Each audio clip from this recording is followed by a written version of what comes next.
नमस्कार दोस्तों मैं नवीन कुमार अपने चैनल लैंग्वेज ऑफ प्लैनेट्स में आपका स्वागत करता हूं।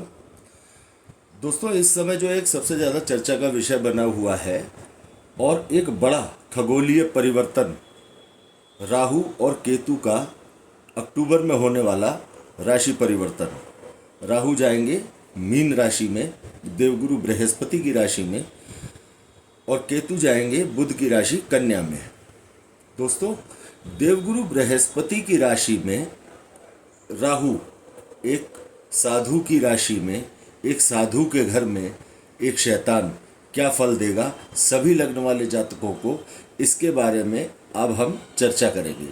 बात आज करेंगे दोस्तों सबसे पहले मेष लग्न के बारे में। दोस्तों मेष लग्न के कुंडली के 12वें भाव में राहु का गोचर होने जा रहा है 30 अक्टूबर 2023 से। दोस्तों 12वां भाव जो है मेष लग्न वालों के लिए 12वां भाव हानि का, नुकसान का, खर्चों का, अस्पताल के खर्चों का, विदेश यात्रा का, इस तरह की जिसे कहते हैं कि कुछ खर्च करना, अपने से कुछ दूर हो जाना, चाहे वो आप अपने शहर से दूर जा रहे हैं, विदेश जा रहे हैं, चाहे आप अपने पास से पैसा खर्च कर रहे हैं, चाहे आप अपने पास से उसके लिए कुछ माइंड सेटअप आपका है विदेश जाने के लिए, किसी भी प्रकार से कुंडली का 12वां भाव मेष लग्न वालों के लिए ये दर्शाता है कि कुंडली का 12वां भाव दूर जाने का, चाहे वो पैसा आपसे दूर जाए या आप अपने घर से दूर जाएं, इस तरह की एक्टिविटीज़ का, आपकी हानि का, नुकसान का, अस्पताल के खर्चों का ये भाव है। इस घर में राहु का होना, इस बात पर कुछ बातें ध्यान रखनी पड़ेंगी मेष लग्न वाले जातकों को। सबसे पहले तो एक मेष लग्न वाले जातकों की बहुत बड़ी संख्या में, मेष लग्न वाले जातकों के लिए इन 18 महीनों में, यानी 2023 अक्टूबर से लेकर के 30 अक्टूबर 2023 से लेकर के और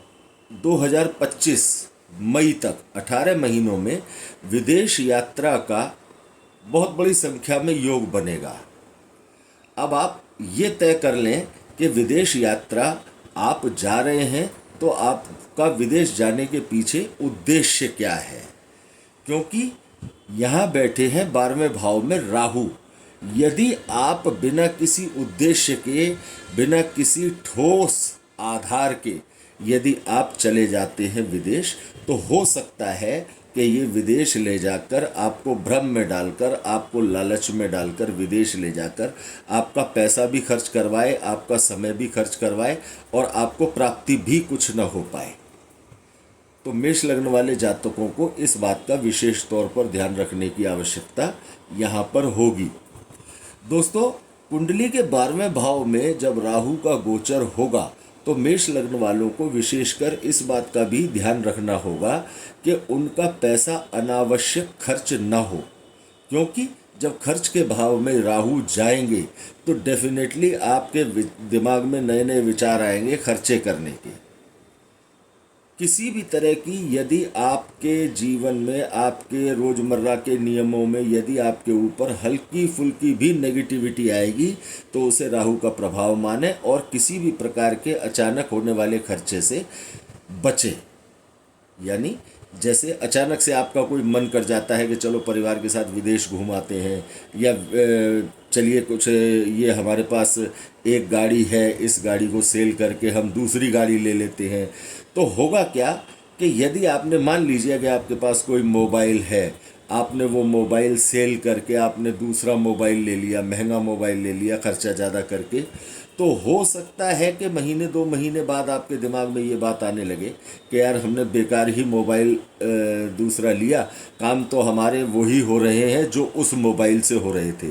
तो इस तरह की एक सोच भी यहाँ पर, एक प्रायश्चित भी यहाँ पर राहु देते हैं। दोस्तों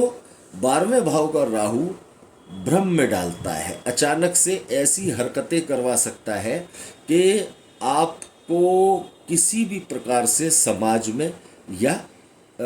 अपने मान सम्मान में हानि उठानी पड़े। तो दोस्तों, मेष लग्न वाले जातकों को विशेषकर इस बात का ध्यान रखना है कि यदि उनकी विदेश यात्रा की कोई व्यवस्था बनती दिखाई दे रही है तो वो अपने उद्देश्य को चेक कर लें कि विदेश वो क्यों जाना चाहते हैं, उनका आधार क्या है, उनकी पैसे की व्यवस्था क्या है। सभी तरफ से कंफर्म होने के बाद, अपने उद्देश्य को क्लियर देख लेने के बाद आप आगे कदम उठाएं, क्योंकि राहु का काम है भ्रम में डालना, राहु का काम है लालच दिखाना। लोगों के दिमाग में ये भी आ सकता है कि विदेश में सुविधाएं ज़्यादा हैं तो चलो यहाँ से विदेश चलते हैं। जब वहाँ जाएंगे तो मालूम पड़ता है कि हम अपने देश में ही ठीक थे। तो पहले अपने विज़न को क्लियर कर लें, उसके बाद कोई स्टेप उठाएं मेष लग्न वाले। जब राहु दोस्तों कुंडली के इस भाव में बैठेंगे तो राहु की दृष्टि इस भाव पर पड़ेगी, यानी कुंडली के चौथे भाव पर। चौथा भाव दोस्तों आपके हार्ट का, आपके भवन, भूमि, वाहन, माता आदि का है। अब दोस्तों यहाँ पर सोचने वाली बात यह है कि जब राहु की दृष्टि, राहु कुंडली के 12वें भाव में बैठ करके जब इस भाव पर दृष्टि डालेंगे तो यहाँ पर ये क्या स्थिति बनाएंगे। देखिए दोस्तों, यहाँ पर राहु एक इच्छा पैदा करेंगे, एक आपके मन में भवन, अपना मकान बनाने की एक इच्छा जागृत करेंगे, आपको नया वाहन खरीदने के लिए प्रोत्साहित करेंगे, आपको इस बात का आपके दिमाग में बार बार विचार आएगा कि मैं जो है कोई ज़मीन खरीद लूँ, कोई वाहन खरीद लूँ। तो दोस्तों यदि आपके पास में पैसे की प्रॉपर व्यवस्था है तो आप कदम आगे बढ़ाएं, अन्यथा आप किसी भी प्रकार का कोई ऐसा कर्जा लेकर जो चुकाने में आप सक्षम नहीं दिखाई दे रहे वर्तमान में, ऐसा कोई रिस्क लेकर के आप कोई भी काम न करें, क्योंकि राहु का काम होता है, राहु अच्छी अच्छी चीज़ें दिखाता है, इंसान को नए नए विचार इंसान के दिमाग में देता है, इंसान को एक ऐसे जाल में फंसा देता है कि उसके बाद इंसान के पास पछताने के अलावा कोई विकल्प नहीं बचता। तो इस बात का यहाँ पर विशेष ध्यान रखने की आवश्यकता है। मेष लग्न वाले जातकों की माता के घर पर अर्थात कुंडली के चौथे भाव पर राहु की दृष्टि होना यहाँ स्पष्ट संकेत देता है कि माता के स्वास्थ्य में उतार चढ़ाव की स्थिति यहाँ पर रह सकती है इन 18 महीनों में। दोस्तों कुंडली के चौथे भाव पर राहु की दृष्टि होना ये स्पष्ट संकेत देता है कि यदि मेष लग्न वाले जातकों को किसी भी प्रकार से हार्ट से संबंधी यानी हृदय से संबंधी कोई भी समस्या है तो आप उसके प्रति लापरवाही न रखें, कोलेस्ट्रॉल की जांच अपनी समय से कराते रहें और प्रॉपर अपना ट्रीटमेंट की तरफ जाएं, लापरवाही बिल्कुल ना करें।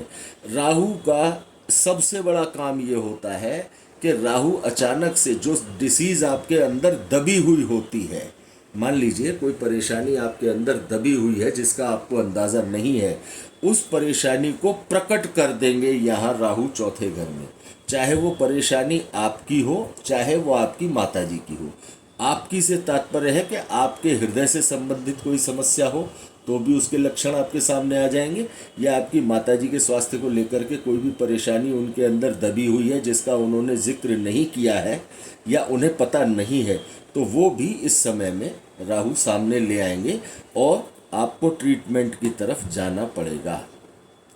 दोस्तों राहु की सप्तम दृष्टि कुंडली के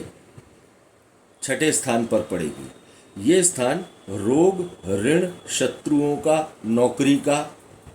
कर्जे का ये भाव आपका बनता है। यहाँ पर दृष्टि डालेंगे राहु, क्योंकि ये उच्च दृष्टि से इस भाव को देखेंगे तो ये तय है कि यहाँ पर आपको थोड़ा सा आपकी संतुष्टि में कमी करेंगे। यदि आप नौकरी करते हैं तो हो सकता है कि आसपास के अपने साथ काम करने वाले लोगों से आपको कुछ असंतुष्टि हो, आपको ये लगे कि भाई ये व्यक्ति मेरे खिलाफ जा रहा है, या इस व्यक्ति की मानसिकता मेरे खिलाफ है, या ये कुछ मेरी पीछे के पीछे शिकायतें कर रहा है। अर्थात किसी भी अपने साथ काम करने वाले व्यक्ति के साथ के प्रति आपके मन में कोई ना कोई इस तरह का विचार भ्रम के तौर पर आपके दिमाग में आ सकता है, जिससे कि आपको नौकरी में काम करने में मानसिक तनाव बनेगा। यदि इस समय पर आप लोन लेने की, क्योंकि इस समय पर आपके जब राहु की दृष्टि यहाँ से कुंडली के छठे भाव पर पड़ेगी तो आपके सामने लोन लेने के, कर्जा लेने के कई रास्ते खुलेंगे। कर्जा सोच समझ कर लें। मेष लग्न वालों को ये हिदायत है कि कर्जा सोच समझ कर लें, क्योंकि यदि आपने ये कर्जा ले लिया तो ये खर्चे के भाव में राहु खुद बैठे हुए हैं, तो आपको इस कर्जे को चुकाने के लिए परेशानियों का बहुत ज़्यादा सामना करना पड़ सकता है। शत्रु इस दौरान आपके सामने नहीं आएंगे, खुद ही नेस्तनाबूद होते रहेंगे। ना आपके, यदि किसी भी प्रकार का आपका कोई रोग है या कोई परेशानी आपकी पुरानी चली आ रही है तो उसके निदान में भी राहु आपकी मदद करेंगे। बात करते हैं दोस्तों, जन्म कुंडली के 12वें भाव में राहु बैठेंगे तो आपकी कुंडली के अष्टम स्थान पर नवम दृष्टि डालेंगे। यहाँ दृष्टि राहु की होना स्पष्ट संकेत इस बात का देता है कि आपको यदि किसी भी प्रकार का, किसी का कोई बीमे का पैसा, किसी रिश्तेदार का या किसी परिवार के सदस्य का कोई बीमे का पैसा या आपकी कोई पैतृक संपत्ति मिलने वाली थी, तो आपको अचानक से इस बात के संकेत मिलने लग जाएंगे कि उस संपत्ति के या उस पैसे के मिलने के रास्ते में कौन कौन व्यक्ति रोड़े अटका रहा है, जो लोग अब तक छुपे हुए थे। दोस्तों, यहाँ पर दृष्टि डालेंगे जब राहु की दृष्टि जब इस भाव पर पड़ेगी, नवम दृष्टि, तो दोस्तों ये गुप्त समस्याओं का, गुप्त धन का भाव है। यहाँ पर आपको गुप्त रोग जैसी कोई समस्या आपके सामने आ सकती है। यदि इस प्रकार की किसी भी समस्या का सामना आपको अचानक से करना पड़ता है तो आप किसी अच्छे चिकित्सक से मिलें और तुरंत ही उसका इलाज लें, लापरवाही ना करें। और दोस्तों, राहु का पहला काम होता है इंसान को लालच में डालना। दूसरा काम होता है कि राहु किसी भी चीज़ के लिए इंसान को इतना उत्तेजित कर देते हैं कि इंसान चाह कर के भी अपने आप को रोक नहीं पाता। तीसरा काम होता है कि राहु भ्रम में डालकर उल्टे सीधे काम तो करवा लेता है अपनी इच्छा से, लेकिन उसके जो परिणाम होते हैं वो आशाजनक नहीं होते,